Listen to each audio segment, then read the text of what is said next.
This is going to be a beginner's guide for playing Pokemon Unite in 2023. Welcome any new viewers because we're going to go over how we play Pokemon Unite, and I'm going to timestamp everything so you can just go through to the parts that are going to be most important for you. Now let's consider how the game of Pokemon Unite actually works. There's two lanes we call a top and a bottom lane, and there's a middle area which we call the jungle. Now in each lane you'll see that there are kind of hoops that you can put your score in. The way that you get score is you kill the farm, which is the wild Pokemon, or you can pick up some of the yellow orbs that you see scattered on the ground throughout the game. Another key word that you might see for this is called money. You put the money in the hoop, and essentially the team with the most points in the hoop by the end of the game are the winners. Now you can see how much money you're holding at the bottom of your screen, and it'll tell you out of 30, out of 40, or out of 50. The higher level you get, the more money you can hold. Now what makes this game really exciting is that there's a 10-minute timer, and in the last 2 minutes of the game, the scoring is worth double. So when you put your 50 in to the goal, it's worth 100. And that's what makes this game incredibly addictive, because you can be playing throughout the whole 10 minutes, but in that last 2 minutes, it's really decisive, and all those decisions you made throughout the game come into play. Now when you queue into a game, you get to pick a Pokemon, and you'll see that they have a class. There are speedsters, there are attackers, there are all-arounders, there are defenders, and there are supporters. Each Pokemon fits into one of those 5 categories to keep it as simple as possible. Now each Pokemon can have a maximum level of 15, and everyone starts the game at level 1. And you unlock your skills at different levels. If you want to see the different levels with your favorite Pokemon in which they unlock their skills, you can look at this information on UniteDB, which is a database, and it's a resource for looking at all the skills and the moves on Pokemon Unite. Now we know in the Pokemon games, some Pokemon evolve and some Pokemon don't. So for example, Pikachu is a Pikachu at level 1 and a Pikachu at level 15. Whereas if you went something like Machamp, you are not going to start at Machamp at level 1. You start as a Machamp, and as you play the game, you evolve, and those Pokemon that evolve generally have some pretty big power spikes at that point. So Machamp will evolve into Machoke at level 5 and into Machamp at level 9, and you will unlock particular skills on this Pokemon. So you unlock your first big skill at level 5, your next one at level 7, and then you get your Unite move at level 9, and then there's an upgraded version of these skills at level 11 and at level 13. The higher Pokemon you are, the more damage you're going to be able to do, and the easier it is going to be for you to win fights. Now, how do we level up our Pokemon? There's a couple of ways we can do this. We can score some points into the goal zone. That'll give us what we call score experience. You can secure the kills on the farm, and the farm are the wild Pokemon in the game, and that will give you experience. But I'm going to note this here, you have to get the final hit on this Pokemon. If you do all the damage except for the last hit to a wild Pokemon and an enemy takes it off you, you don't get any of that experience for lowering the health of the farm.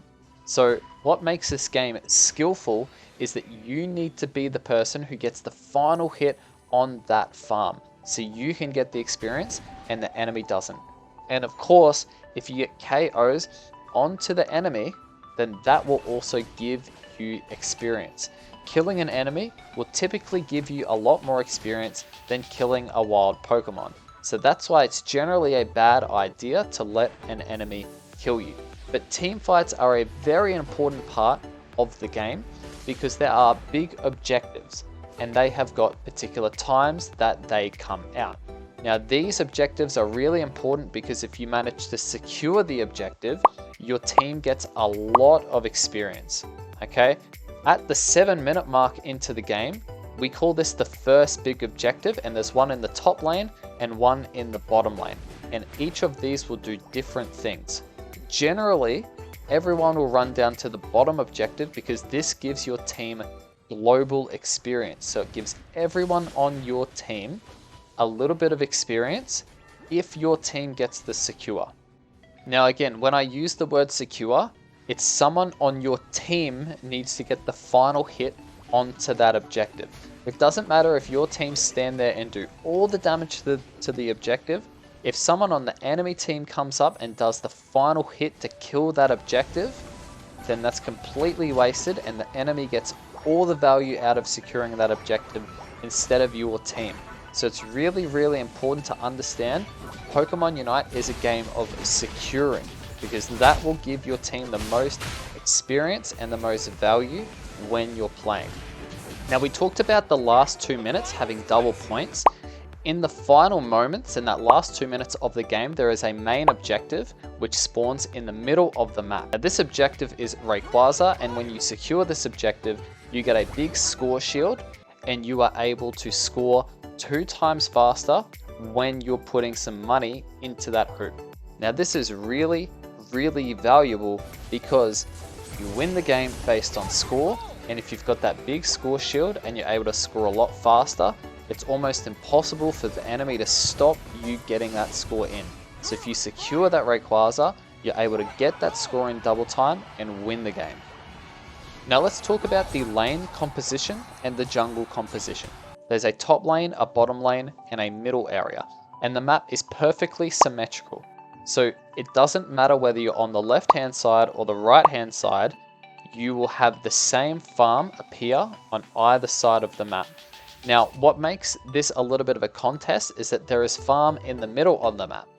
Generally, I like to think of this as contested farm. If you're able to secure more of this farm, then generally speaking, you will have an experience lead over your enemy, because typically you will get the farm on your half of the map and the enemy will get their farm on their half of the map. When you go to a lane, generally it's a good idea to have a defender or supporter in either lane, and generally you want to have an all-arounder, an attacker or a speedster in the lane or the jungle, but you don't want to have 2 attackers in a lane or 2 defenders in a lane. You want to have a good composition so you and your partner can work together to out-secure the enemy on all of the farm in the lane. Remember, the game is about securing the farm and securing the objectives. So you want to make sure that you're putting yourself in the best position to do that. And also remember, you need to be alive to be able to secure the farm. So don't play too risky, otherwise the enemy will be able to kill you. And if you're dead, they'll take all of your farm as well. Now you notice throughout the map there is some tall grass. If you or the farm enters the tall grass, the enemy cannot see you when you're in that tall grass, unless if there is a red kind of eyelid looking icon above your name. When you're in that grass, you are hidden, and if you manage to drag any farm into that grass, that farm is also hidden from the enemy. Now this brings me into some terminology about the game that I think is important to understand. Firstly, we've got securing.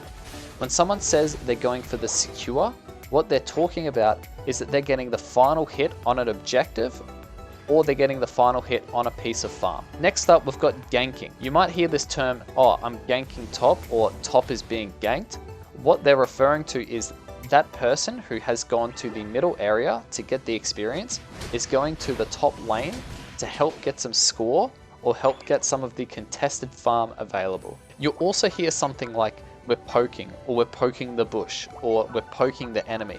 What this is referring to is that they're casting one of their skills into the bush to see if the enemy is in the tall grass. Generally, poking is a good idea if you're trying to make sure that the enemy doesn't catch you off guard by hiding into a bush. And the last bit of important terminology is falling back or kiting back.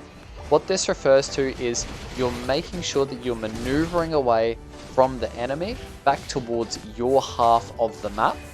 Now, honestly, in terms of basic beginner stuff, that's almost everything that you need to know about Pokemon Unite. You win by scoring more points than your opponent, and there are objectives on the game that help you get an experience lead over your opponents, and that final 2 minutes has double points, and there's also Rayquaza that helps you get more points in. Now let's get into something that might be a little bit more complicated for a beginner's guide, but I think it's absolutely valuable to understand this when you're learning the game. Firstly, I want to consider how KOs work or knockouts work and why they're really, really valuable. If you manage to get a knockout on an opponent, what happens is they get a respawn timer. And now notice that this also happens for you if you die. What this means is that they are not on the map. They are nowhere to be seen. So your team is outnumbering their team at that point in time. That means that you're able to have more presence on their half of the map and you're able to take some of their farm. That's really, really valuable because that gives you an experienced lead. If you have an experienced lead, you're going to be a higher level than your opponents, and when it comes to that final fight at the Rayquaza, so you can secure that objective, if you have a level lead, you are more likely to win the fight and win the game. Now, secondly, there is the timing of the farm being spawned.